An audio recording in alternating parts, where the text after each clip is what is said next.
Vitamin C, coffee, gluten-free sandwich. All is good. Set up. Check. Check. Exactly. I don't know what time it is. What time is it? If I get carried away and start talking really fast, tell me to slow it down. Well, I need you to talk a bit louder. Okay.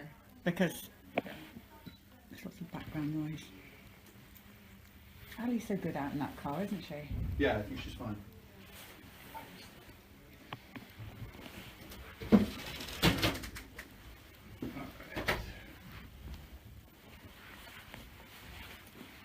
Do you live here in Dublin? No, I'm from Armagh, up in near Belfast.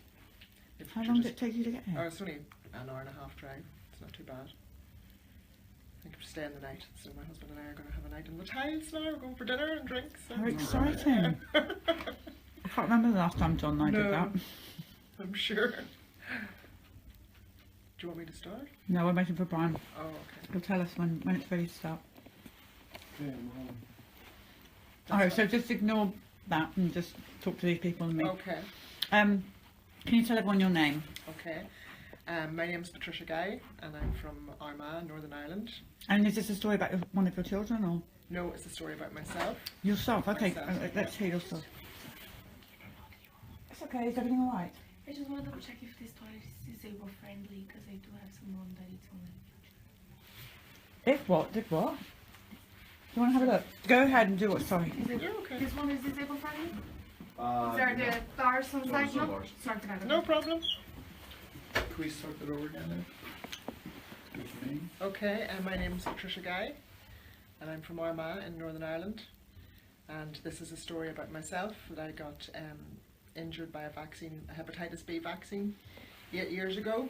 How many years? 8 years ago. Mm-hmm. I work in a leisure centre up in Armagh, and 8 years ago somebody collapsed in one of the toilets. A lady collapsed, and I was one of the first people on the scene, and I gave her mouth-to-mouth resuscitation, and she had vomit round her mouth where she had collapsed, and there was a smell of alcohol and cigarettes, so it was something funny, something wasn't right. But eventually we did CPR and rescue breathing with her for a length of time, and then the paramedics came on scene and they adrenaline pumped her and all the rest, and we got her back. But it turned out the reason she had collapsed in the first place was that she had taken a heroin overdose. So in the public toilets in the leisure centre. So she was okay. They got her to hospital and she lived in that. But my boss told me that I had to go and see my GP because I had been in contact with somebody who'd been using intravenous drugs. So when I went to my GP, she was at a bit of a loss, didn't know really what to do. And so she contacted Public Health in Belfast, and Public Health came back and advised her that I was to get the hepatitis B vaccine. And I remember clearly at the time she said to me, I don't know how you feel about that. She said, but they're advising you to get the hepatitis B vaccine. And I at the time thought it was strange because I didn't know anything about vaccines. I didn't know that there was anything controversial about them. I didn't know that there was any side effects. And I just thought, why is she being, hesitant about this? And I said, well, if that's what they advise, that's fine, and we'll just go for it. So she said they want to fast track the schedule because of the unusual circumstances. So normally you would get them once every 3 months or something for 9 months. A series of 3 injections, but because of the unusual circumstances, she said they were going to give me 1 a week for 3 weeks. Lovely. So I had the first vaccination and didn't notice anything particularly bad after the first one, and then I got the second one and I felt distinctly unwell. I felt very tired and I just didn't feel myself. So I phoned my GP, and I know her well, and I said, I'm not happy about getting this 3rd vaccination because I really don't feel great. And she said to me, oh no, don't worry. She said, you're almost there, your immunity's almost in place, so just go ahead and get the 3rd shot and you'll be all done. And against my own better instincts, my own intuition, I just went along with it. I thought, right, I'll do what the doctor says. Of course, it's the same old case of doing what the doctor orders. So I went back and I got the 3rd vaccination, and shortly thereafter I spent the next 3 to 4 years on the flat of my back, basically, just global health issues. Every system in my body was affected. My vision was completely blurred. I could hardly see properly. My bladder packed up on me. just major bladder issues to the point where they were going to talk about catheterising me and doing all this business because I couldn't pass urine. I had bowel problems. I had incredible pain in my skin. I had joint problems, muscle problems, everything. Really bad cognitive problems, depression, memory issues. But the worst thing was the chronic fatigue. I would sleep constantly to the point where it was bordering on narcolepsy for me. I couldn't wake up. I couldn't be awake. I was lying sleeping constantly. And throughout all of this, I still managed to get to my work. I don't know how I did, but I worked evenings and I would sleep all day when the kids were at school, and my husband would wake me up at about 4 o'clock. I would start my work at 4:30 and he would wake me up at 4 o'clock. And he literally had to shake the life out of me to get me awake. And it was the most terrifying thing because I now feel like I know what it's like an Alzheimer's patient feels, because when he would wake me awake, I would sit up on the couch and I would look around and I wouldn't know where I was. I wouldn't recognise the room. I didn't know who I was. It came round slowly after about 3 minutes. I would start to realise where I was and who I was. But for that brief period of time, it was the most terrifying thing. And I genuinely think that I know what it feels like to have Alzheimer's now. So that went on for 3 to 4 years. I went back to my GP pretty much shortly after I realised that I wasn't well, and I said, this has got to be to do with the vaccination. No, absolutely nothing to do with the vaccination. No connection. This isn't a live vaccine. This is a dead virus. There's no way that there could be anything to do with the vaccination. And I just knew instinctively that it was the vaccine. I just 100% knew.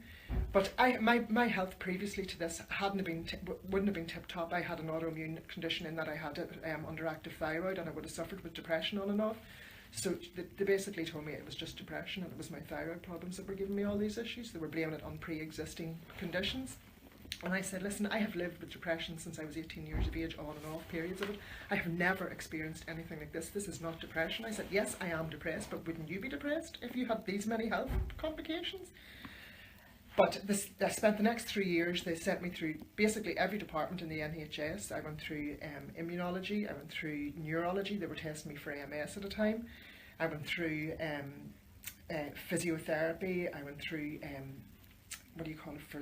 for your waterworks, all the ologies. I went through all the departments, and it took me 3 years to get through them. And I also went and seen people privately, paid consultants 250 quid a pop for them to tell me that it was nothing to do with the vaccine and that they could absolutely do nothing to help me. And basically every single consultant and every single doctor that I went to see just point blank refused to say there was anything to do with the vaccination, to the point where I started to think I'm losing my mind here, because I'd started doing my own research at this stage and started looking into it. And every evening I'd be sitting, scrolling through the computer and saying to my husband, look, there's loads of stuff here about hepatitis B in America, and they're giving it to babies and stuff, But it caused so much friction between even myself and my husband. He was beginning to think that I was depressed and that I was becoming obsessed with the whole thing, and I kind of was, because I wanted to get to the bottom of it, But I compiled lots and lots of information from the computer, just downloaded loads of stuff, and I kept going back to my GP and I kept saying, you've got to listen to me, this is to do with the vaccine. But they wouldn't, nobody would take me on. So eventually over time, I just started to feel better. I still have health problems today. I still have battle a lot with chronic fatigue, sleep an awful lot during the day and stuff, and I have bladder problems, and I still have vision problems, but in large part I'm way better than what I was, a million times better than what I was. At one point I thought I wasn't going to be here for too much longer. It was that I was that ill. But as I say, it woke me up, and I started doing all my own research, and now I'm wise to the whole thing, and I'm just so grateful that I woke up before my girls are due to get their Gardasil and stuff like that, so that I'm educated now, and my children will never ever get another vaccination. How old are your children now? Lucy is 13 and Grace is 11. And they both have had all their baby vaccines, because at the time I was none the wiser. Do you think if this hadn't happened to you that you would have carried on? I think probably the Gardasil, I would probably have thought, oh great, cervical cancer, that would be great to not have to deal with that. And I probably would have, but I'm just so grateful. And now I spend all my time on Facebook trying to warn other mums of parents in my area. But I would love to set up a desk outside the schools and just inform everybody about what's going on. I can't believe that they're doing this to the girls. I can't.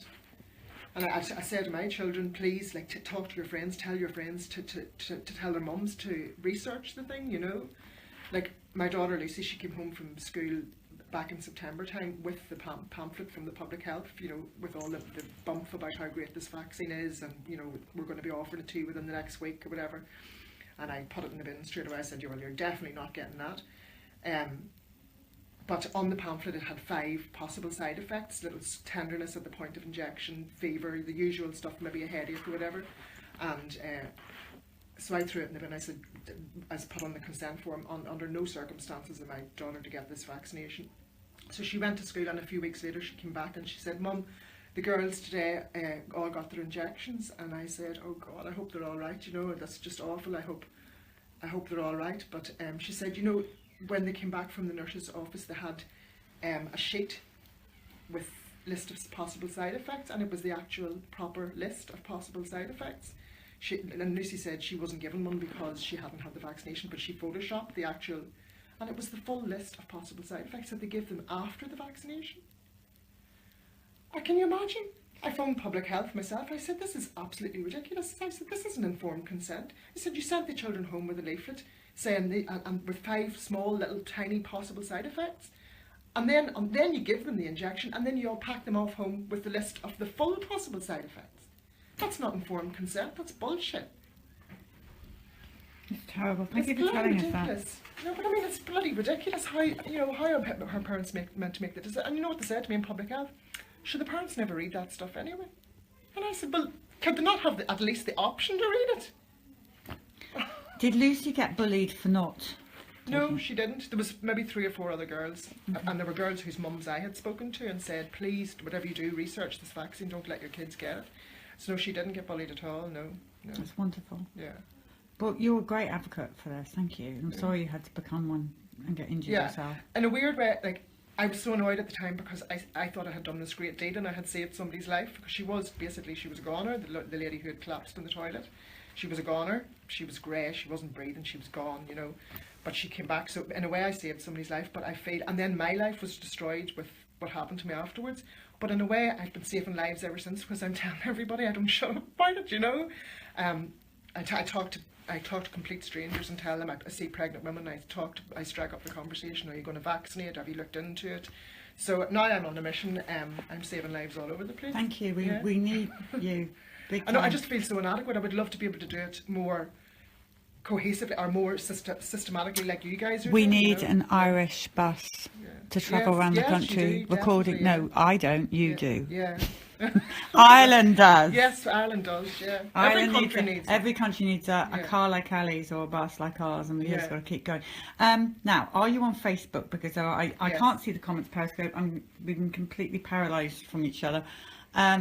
But I'm pretty sure they're probably wanting to know, because you see there's a lot of people that watch here that have got a lot of experience, and some may have experience with what's happened to you with the Hep B, and they may have some advice for you. Yeah. So can they contact you? Yes, I'm Patricia McMahon Guy on Facebook. What's the last name? My first name is Patricia, and then McMahon Guy, McMahon, McMahon, and then GUY. Okay, now say it again, but slowly. Okay, Patricia McMahon, McMahon, Guy, GUY. Perfect. What a lovely name. Yeah. Well, that's my maiden name is McMahon, and my married name is Guy. Is it hyphenated? No, it's not hyphenated. It's just my maiden name and one word. Well, no, 2 separate words: McMahon and then Guy. Yeah. All right. So in a minute, you're going to go and sign Ali's car. Okay, I've already signed. Tia Severino signed the bus for me. So you're signed on the bus. How I'm signed on wonderful. the So you're bus. friends with Tia. Say hello to Tia. I'm sure she's there somewhere. Yeah. Oh, hi Tia. How you doing? Thank you for putting my name on the bus. I'm very grateful for that. Is there anything else that you want to say? I just want to say to any parents who are deliberating or just new to the subject, please, you can't unvaccinate. You just do as much research and take as much time as you need to research. And if the only research you ever do is just to read the patient information leaflet on each vaccine, make sure and at the very least do that. And once you've read the list of possible side effects, I doubt any parent would be prepared to take the risk. Quite right. Yeah, exactly. We'll do something